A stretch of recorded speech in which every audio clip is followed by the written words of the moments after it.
I'll give you some tips on certain things to make this sound a little bit better.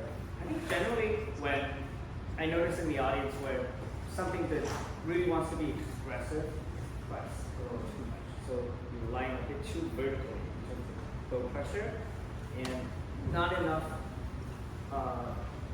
left hand, and sometimes it's just a matter of controlling the bow, and so it actually can ring rather than feeling really pressed here and there. Because that happens with violin. I mean, I think all of us do. When we want to be big and expressive, it's very easy to scratch. And when you're practicing it, you have to work it out. You have to be able to spot that. And as soon as it happens, oh yeah, okay, maybe I don't need so much, but I still want the volume. So let's find a different way to get the sound out a little bit. I think, let's see, what do we do? Yeah, let's do the.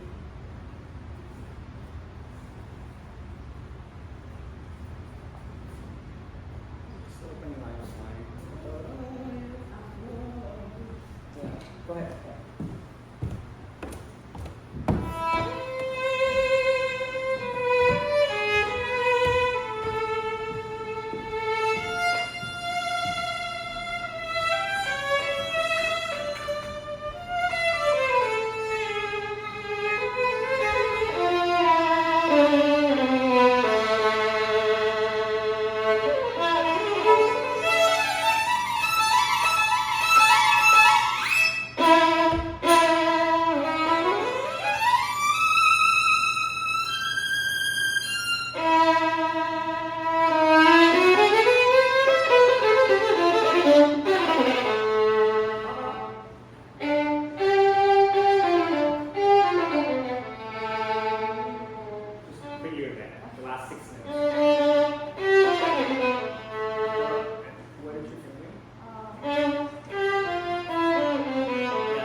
When we're practicing these passages or anything that's fast or scale up and down, is that we want to look at our fingers and see what does it look like? If it's more like one by one, really high up, it's like lightning. So we'll probably never strike the same place twice.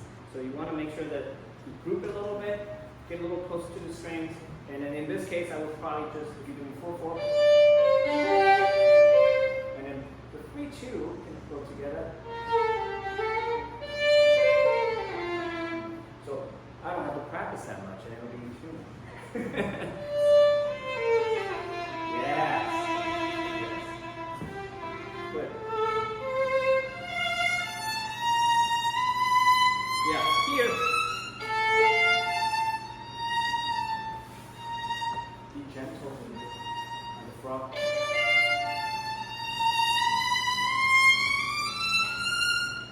So make sure.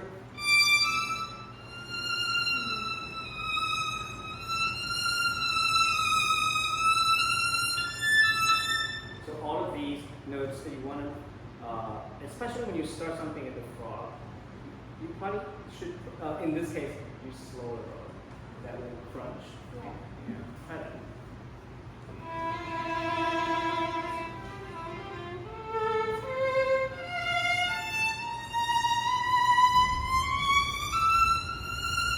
Beautiful. Okay. So, beautiful sounding.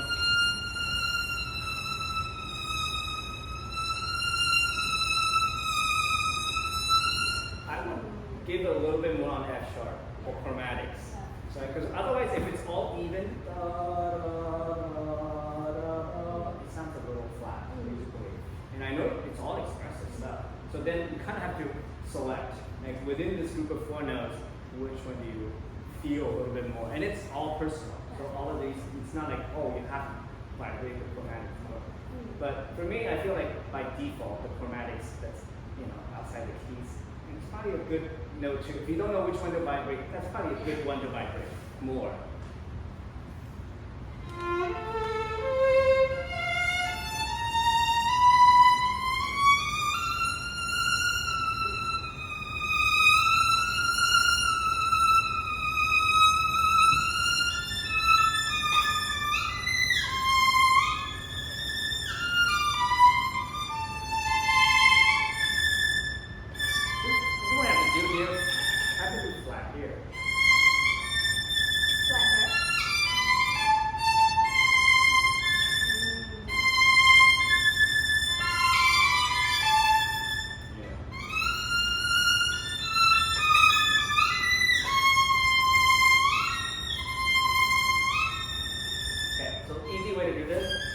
Instead of always trying to find it, just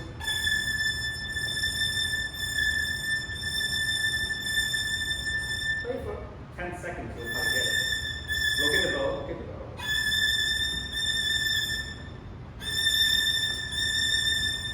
And the vibrato is not quite equal, it's not just same vibrato.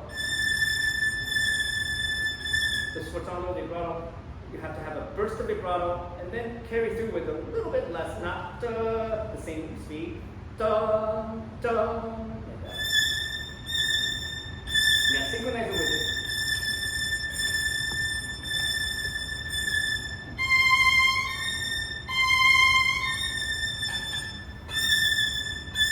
Yeah. Okay, now play.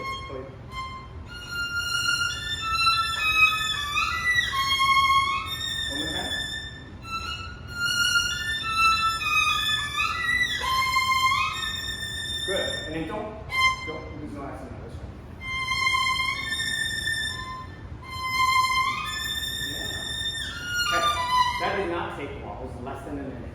Right? That suddenly you have that. I mean, you could be doing for a long time and it's not going to be very secure. So I think certain times when you have to start those, especially up bows, something big, is that you want to match it with the down bow. The down bow is so easy. And to be aware of your bow, where it is, So these little things could make it a lot easier when you're practicing. It's that, well, we have so much music to learn. We gotta figure out a way to learn it really, really fast. And I think that's one of the things that I do. And there's always struggles here and there, and you kind of simplify it. So, okay, well, what would be similar to this in the down bow? Yeah, let's see what it sounds like on the down bow, and up bow match that. And then we'll go in. Great, let's do that. A few more things.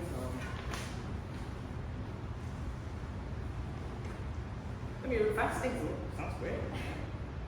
Yeah, just don't press.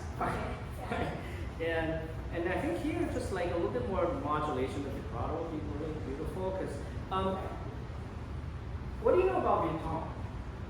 You know Pauline Verdot, the mezzo soprano?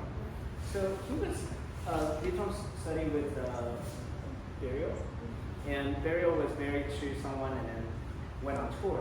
And being a famous artist, it's like students just he's basically at home trying to figure this himself, violinistic stuff. But he befriended his Barry's wife's sister, and who's a wonderful mezzo soprano at the time. So from what I've read is that a lot of the influences, like operatic influences, come from this mezzo soprano. Just hanging out with her, hearing her sing, and just I'm sure musically influenced. And so all these are very much like arias. So in the second movement especially, it's basically an opera, it's opera. And so that is what's really exciting with this. I mean, this Vietnam piece, we all think, oh, it's difficult, violinist stuff, and you know. But really is that it has all these fun violinistic things, but at the same time, all these arias are, that's what audience come to concerts for. And yes, it's fun to hear all these violinistic things that really satisfy violinists, right? It's really fun, but I think arias really can catch people's attention, and also just it's so expressive. And you want to make sure anytime you make a crescendo or sforzando, everything is beautiful and nothing scratches. So you want to make sure in this repertoire. Okay, just play it one more time from D. Do you have D?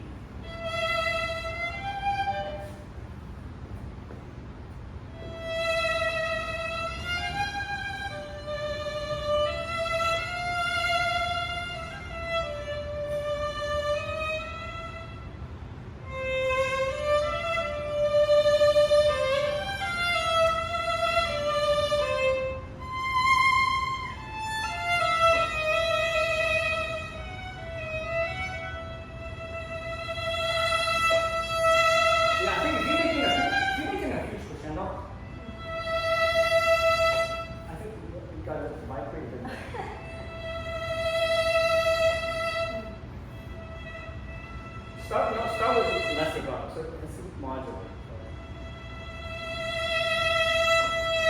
And I think the pitch went down. Yeah, watch it.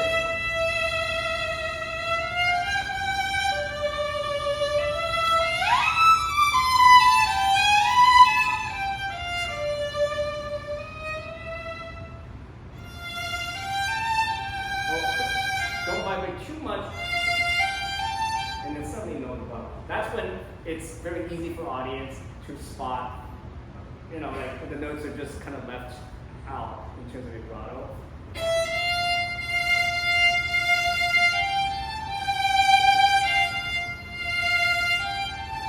So obviously there are faster notes, in this case eighth notes, you can't vibrate the same way as the quarters. So what do? I put so right before the eighth note, shake this note. So you close up the width of the vibrato at the end of the quarter note, and then pass it through. Just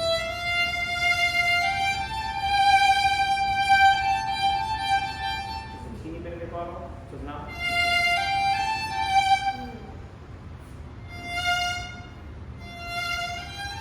Okay, careful. You don't want to have too wobbly.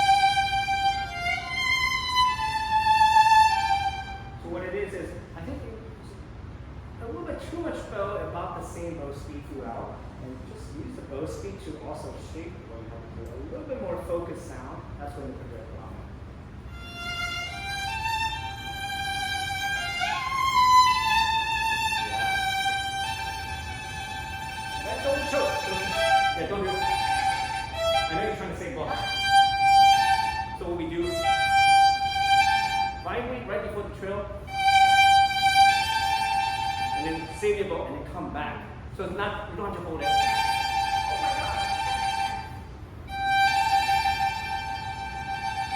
And then you can come back at the very end. Vibrate, never go, yeah, just a little bit of vibrato. Yeah, don't choke.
vibrato because someone told you to do that, is that depending on your phrase, if you intend to crescendo and pace it yourself, then first one gets a teeny bit, then a little bit more, then people hear a beautiful line throughout.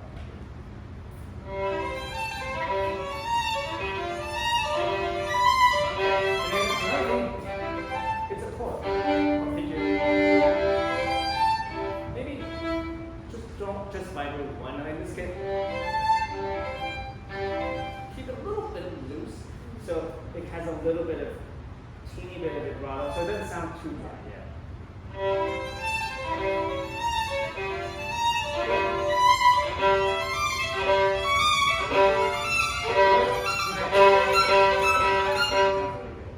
Okay. Bravo, bravo.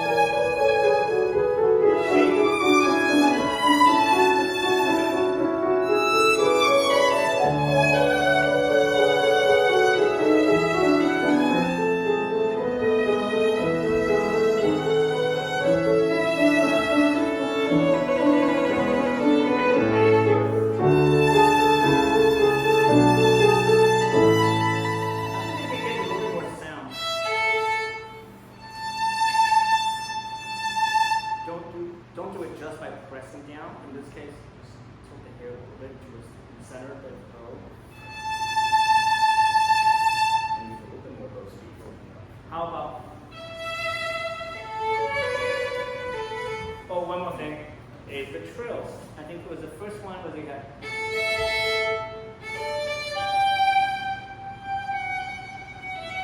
And then there's another one. I guess the next one. Make sure the top note is always in pitch. Sometimes.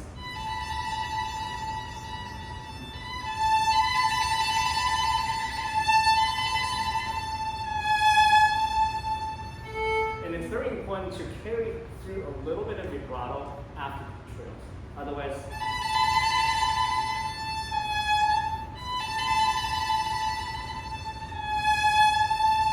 that way it gives a little more weight. It's not like a huge vibrato, like a teeny bit. Right after the trill. So anytime you stop a trill, and if you maintain on, if you still keep on playing on that note, is that you give a little bit of a bit vibrato. That's going to make it sound really warm and beautiful. Why don't we try from?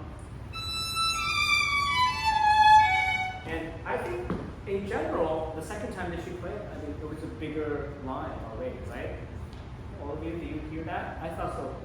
So that was really, I think even more, because if you're playing the orchestra especially, with the larger ensemble, is that you can do a lot of that. It's all within piano, but it's just beautiful, like aria. It's just very unusual that Mozart has all these tempo changes within one movement. Before his time, concerto, each movement is like whatever the tempo you start with, you end up with that tempo pretty much. And this is completely different. And so it's a new thing. Sorry, that. So it feels very, very, it's very aria-like. And so you will feel like a singer here. I would love to hear the beginning one more time. It sounds beautiful.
Your left hand really reflects what you do, and you want to make sure that anytime there's an accent, anytime there's a dot that you want to do musically, is that you do a little bit of it, and it depends on how much. If it's a big moment, then you have to do a lot more.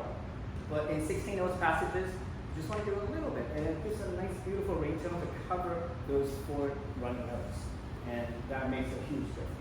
Okay, and then remember to open up with them.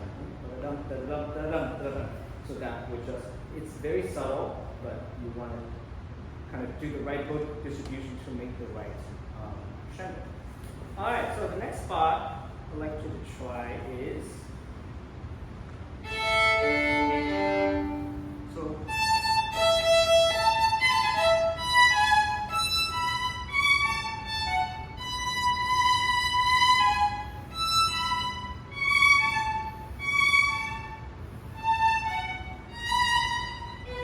so all of these 2 note slurs, you want to make sure you give a little bit more vibrato on the first note, and then you have to modulate a little bit into the second. Okay? Can you try from?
dynamic and also character in this case.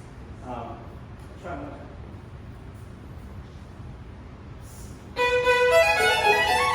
Fantastic. A little bit more off here.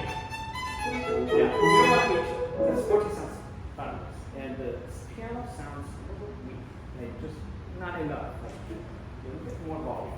Because the character change is already there. So it's not just soft and loud, soft and loud. You know, I think you want to project it a little bit.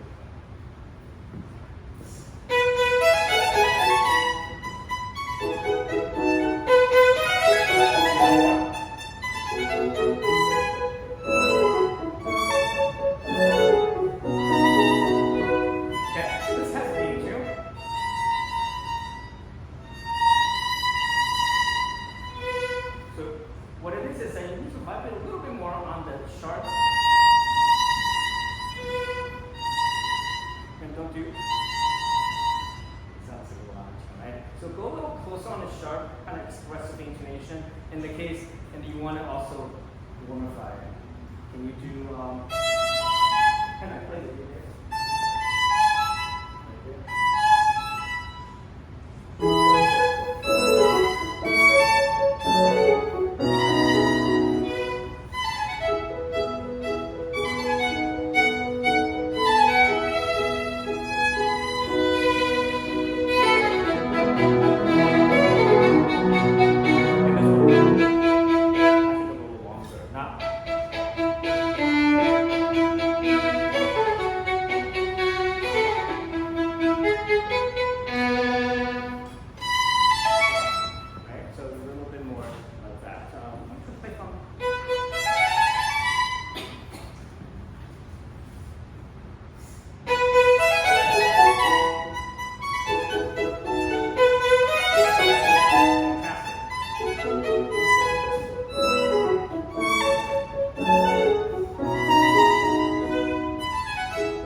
It's true that when you want to play out more, you have to vibrate a bit more, which also means that you have to press a little bit more on the left hand, but not as much as here. So a lot of times we kind of sync it with how much we're pressing, and we're in fact using too much finger pressure in the same. So just take it easy on the left hand.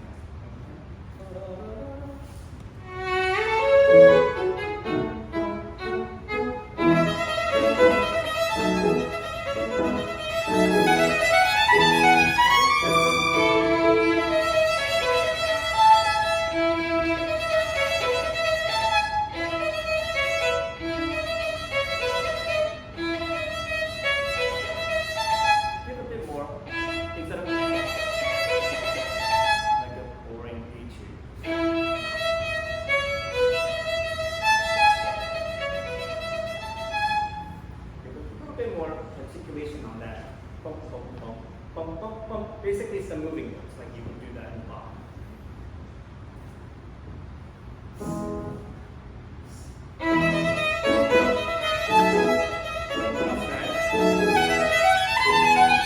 Wait.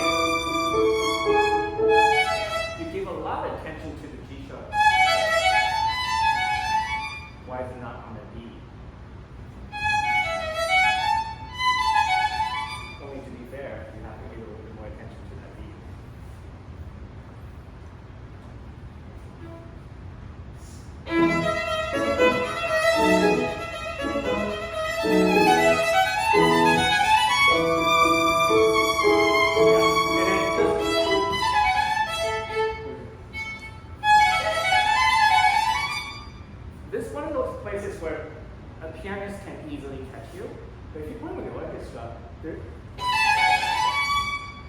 if it's suddenly taking certain times, they may not hear you. The conductor may not respond to that. All right, and so you want to make sure that make it easier. I would just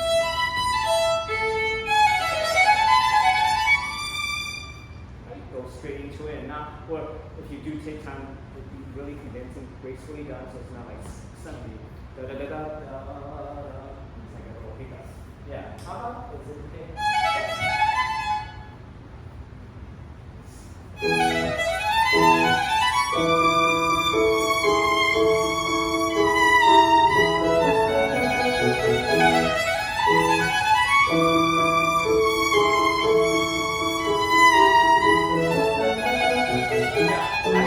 Since it happens twice,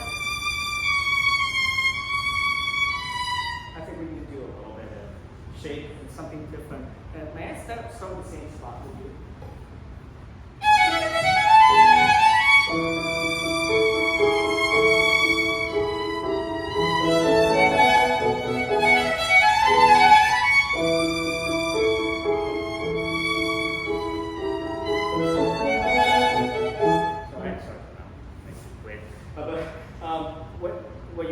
Whatever you like to do, just I think would do slightly different kind of colors and vibratos, and that will work out really well. And then these shapes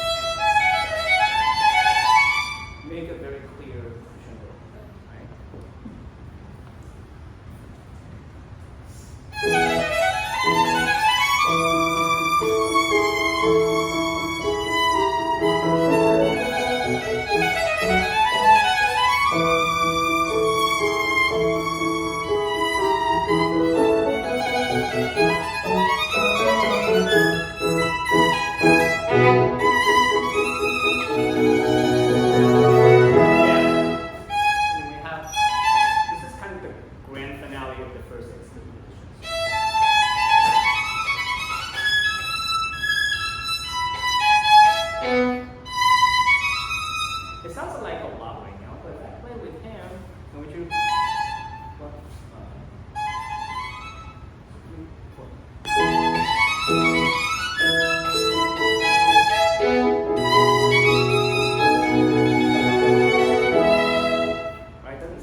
If you're talking to someone in the room, you don't have to raise your voice at all.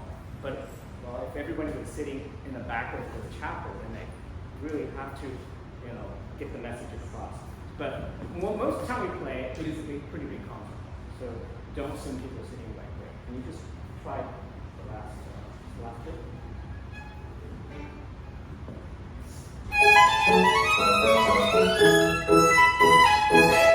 What happened there? It's a bit too close to the favorite word. Can you just play that and find the right tone?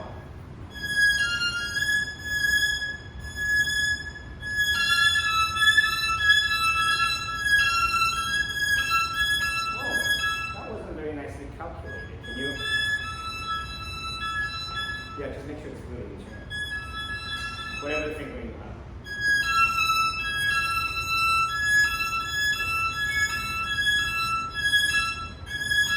Yeah. Okay, one more time.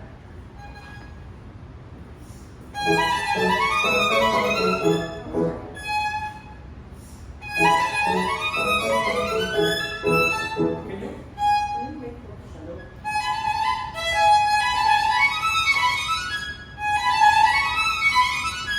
So there's generally making a crescendo on the way up. I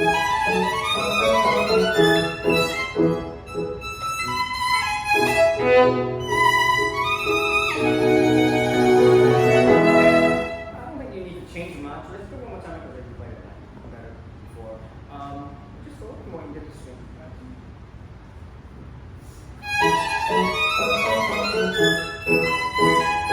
Right?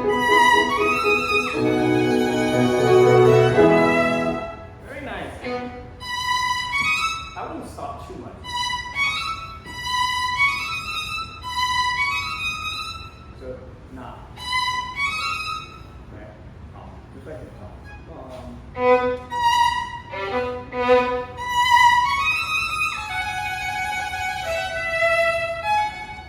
rhythmic. 1, 2, 3. And make a crescendo. 1, 2, 3, and. Yeah, because you lead the orchestra in right there. Okay, so you want to do that. 3, 4. Good.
Start down bows, but I talked to numerous people that people who have jobs, and they say, yeah, behind the screen I actually start up bows, and because it's just a little cleaner, so I start up bow myself. So, but it doesn't matter. In any case,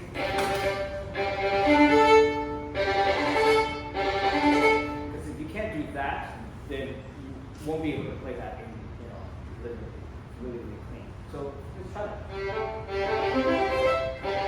What is your feeling? Okay.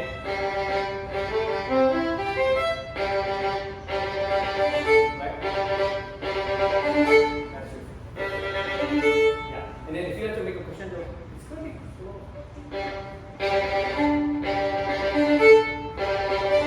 You want to make sure every note grabs.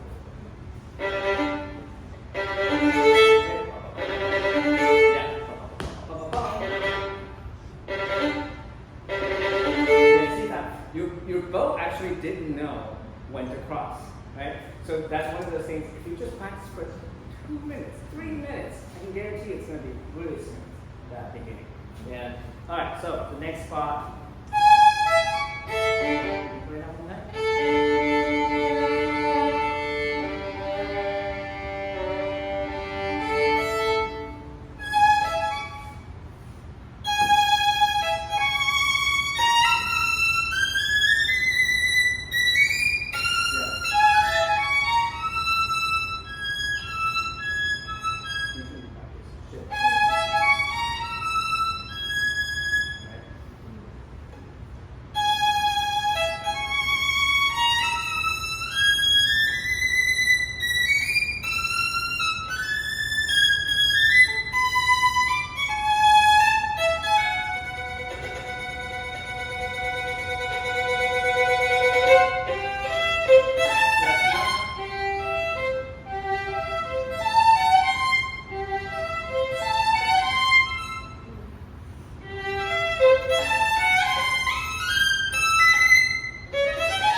well.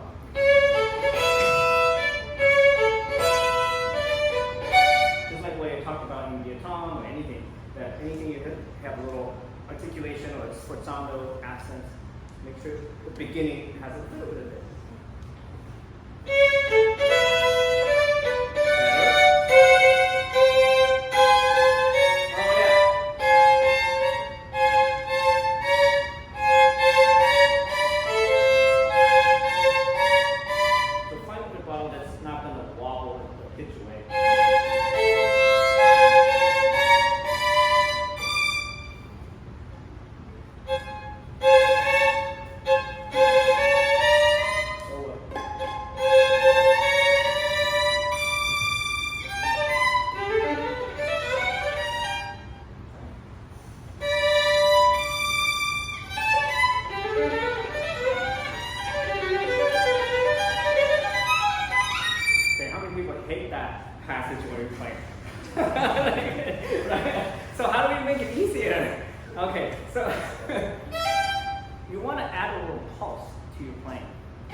Chance to also kind of note that, oh, this person has some pulse.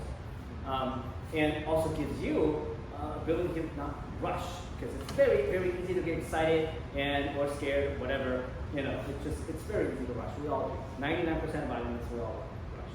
And it's normal, right? Because it's a very exciting passage. And then it's true that in orchestra concerts or performance, or with, you know, in actual performance, we probably run. I mean, we'll probably all accelerate a little bit. Part of the fun. But in auditions, you actually have to demonstrate that you can hold, you know, in tempo. And because everybody accelerates, and really it's hard to tell who is actually has better rhythm. So that is why that these are one of the reasons in certain passages that you really, really, really have to stay in tempo for the audition, but not in actual performance.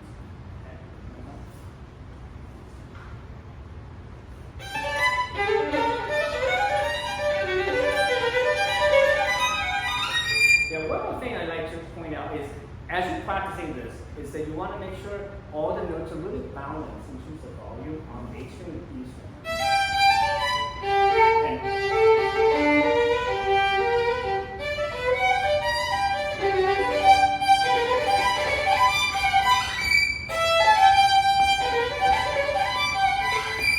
And oh, that wasn't very balanced.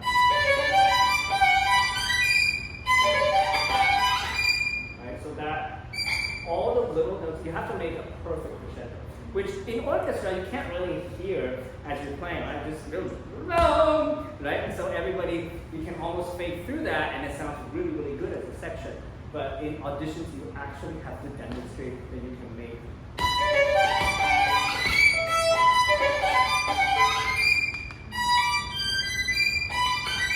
like that.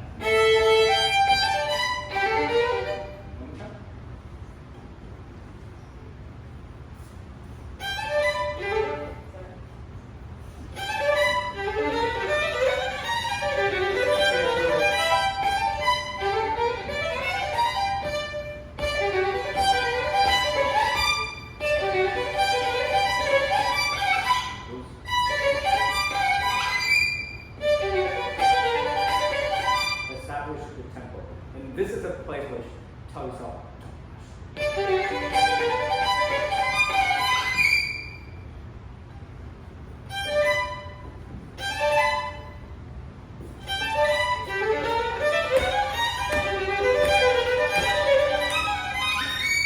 and then one more thing.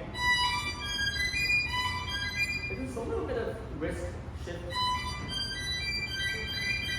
First, you have to find comfort here. So when you shift, after you shift, it has to be calculated how much, like you have to have a little stamp of those notes. Because if you reach for it, it's too late. Whatever your fingering is. So it has to be like, once you shift, ready to go. Because if it's not in tune, if you didn't prep it well. Right? So that is one of those things that you have to work out, whatever the fingering you have. You know? As long as you're playing tune and balance, that's fingering. Right? And sure. Do you want to play another excerpt? Right? Don't go and kind of give you a taste of what you need to do.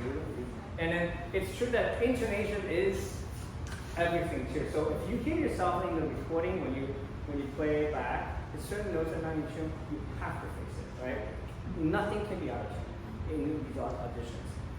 It's not as forgiving as concerts, where, well, you know, if it happens, you know. But in auditions, think of an audition as a driving test. Let's say that you are the instructor, you're giving a driving test, you know. But in the real world, the DMVs, it's like, well, pretty much everybody can, you know, if you check all the boxes, you can get your license. But the only problem is that there's 400 applicants and there's only one position you can get. So what do you have to do as a judge? Like everybody, so it has to be like really, really meticulous, right? So if somebody's going 2 miles over the speed limit in the school zone, 27 instead of 25, that's just not going to pass because so many other people can do 25 and hold it steady. And so it's like so meticulous, right? In the real world, okay, you're 1 or 2 miles faster, so if you rush a little bit here and there, who cares, right? You're making music, it doesn't matter. But in that kind of situation where there's so many good players, is that, well, it comes down to, oh yeah, this person, you know, it's kind of just missed the top note here, and or they'll just rush through this Mozart. And it's very clear. Anyone can do that. And any good player on a bad day can do that. And so that is one of those things that you, as you're practicing, is that you have to aim for perfection, like in terms of intonation, in terms of rhythm, and control, and how to make it easier. And that is one of the hardest things for any musicians to go through is these audition process. But once you know how to do it, and it can be actually rather exciting and fun. You know, it's sort of like a violin competition too. The reward or the payout is huge, and you know, so it's a lot of incentives for doing something like that. And so that is one of the things. And also, what I realized that I got out of school, I played a lot of quartets at the time. I formed a quartet from Round Top for 3 years, and you know, I was enjoying playing music and all that, but when it comes to, well, you know, I actually need a job, and I actually need a place where I don't have to worry about marketing myself all the time, and so that wasn't actually a really, really good incentive in auditioning for these major orchestras, because not only you get to play orchestra concerts, you get to play with the top musicians in that area for chamber music, and then you get a lot of solo opportunities. So there's a lot of incentive for playing it well. And I also realized once I remember, you know, I was maybe most of the quartet repertoire, like Beethoven, all those classic repertoire. And when I played these excerpts of Mozart for some of the symphony members, and the first thing they said is like, well, you can't spiccato. It's like, what do you mean I can't spiccato? Of course I can spiccato. It's like your up and down bows are not quite the same. And you know, I just didn't even pay attention to that. You know, when you're playing Sarasate, it's all about fun and, you know, just flying through the notes. And yeah, my up and down bows weren't the same. And so, and I couldn't hold this tempo really, really perfectly. And that's one of those things that unfortunately you have to practice with metronome, and you have to also know what to look for, right? So it's like, before I didn't even pay attention, so I didn't know that it was uneven. So it took a little bit of time, but you know, anything is possible. And then really, once I started to hear that, once I started to practice that way, actually it really improved my solo. Like 16 notes, I'm not worried anymore. You know, when I practice a certain section, it's like, oh, okay, well that's just how it goes. And you know, I practice the same way, and it's very even and practice for control. So my down bow and up bows are very similar. So that makes a big difference. So I absolutely encourage all of you to study extra. If your school offers extra class, or you have someone that you really trust that you know is in the major orchestra, or in a good orchestra that you know also knows how to teach these excerpts. I think it's really, really important. I think it's a combination of someone who can teach it and also someone who can demonstrate a little bit. I think that would be really helpful. I think you need kind of both, right? Because sometimes you don't know what you mean by that, strokes. Like, you really have to, if somebody can demonstrate that stroke, then you can pick it up right away. And I think it's really important because it's going to improve your chamber music playing, it's going to improve your solo. Okay? So, you want to do just one quick one? Yeah.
But you miscalculated the long notes, right? So begin.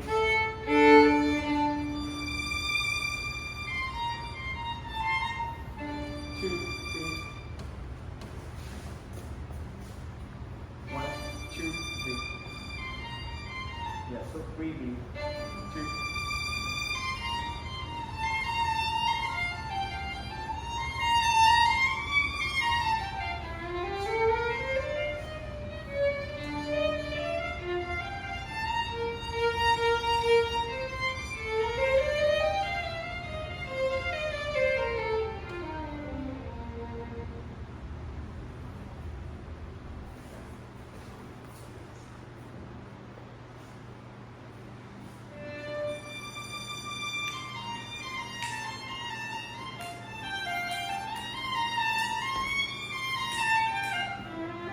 Don't take any time. That's a hard one. Like that. Don't take any time. Yeah. So.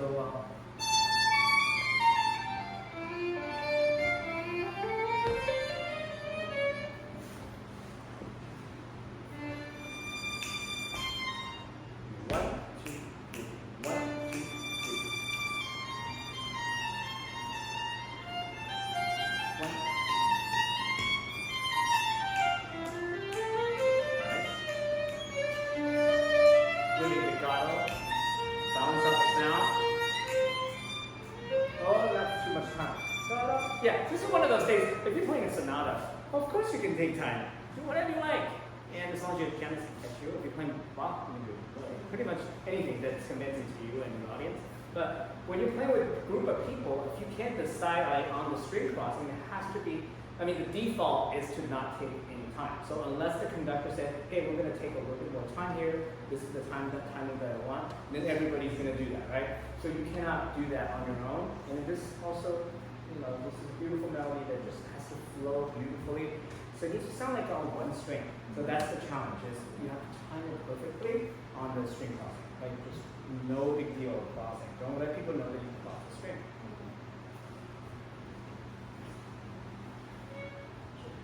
Yeah, one more time.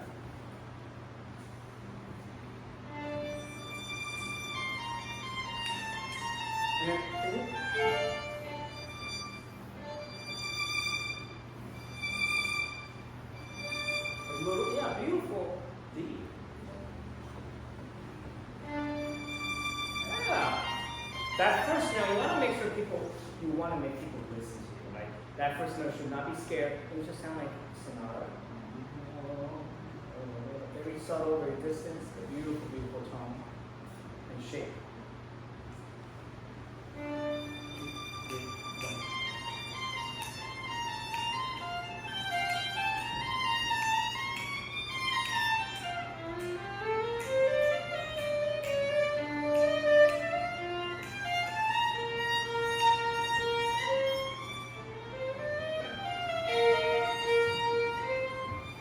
So I did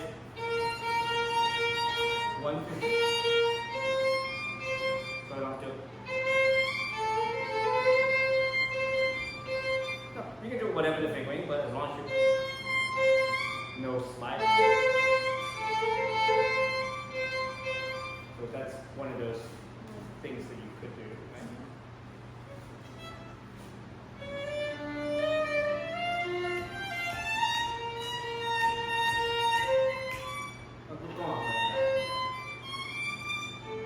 I'll give you the fingerings that I use, and you can use it as a reference.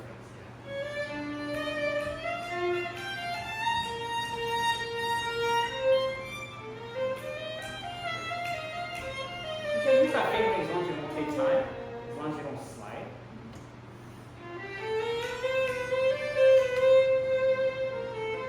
And here.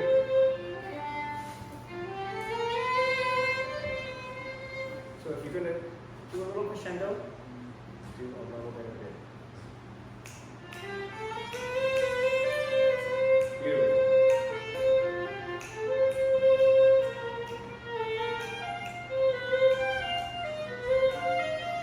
Vibrate the F.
So those are the things. Now it's a lot more flowing. Yes, you know, want to make sure it's in tune and select the thing that really works for you in that passage. That's a very different level of playing. Okay, so we do that. You cannot go there and then elongate some of the notes or cut some of the notes short. It just sounds like, oh, somebody doesn't know the music. Next, you know, so you want to make sure you fix all that, and which is good take, right? So you have to know what to look for there. Okay. Well, thank you.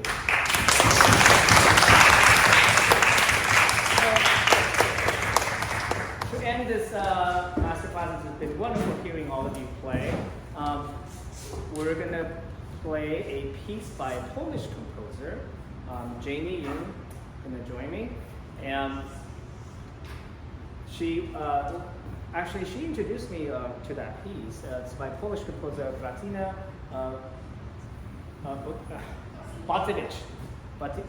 Bartowicz. And she actually was a really wonderful composer and one of the most well-known Polish composers at the time, and wonderful violinist. She studied with Carl Flesch. She studied composition with Boulanger in Paris, and I think her music really speaks for herself, and it's just wonderful, beautiful melodies and violin. Since she's a wonderful violinist herself, she was a concertmaster of many orchestras, so she did a lot of, she knows whenever she writes things, it does work and all that, and it's, and she actually composed the suites for 2 violins, 7 very short movements during the World War II, and this was part of the underground secret concerts that she used to play and organize, and this piece was also actually was premiered underground, in one of her concert series.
Thank you.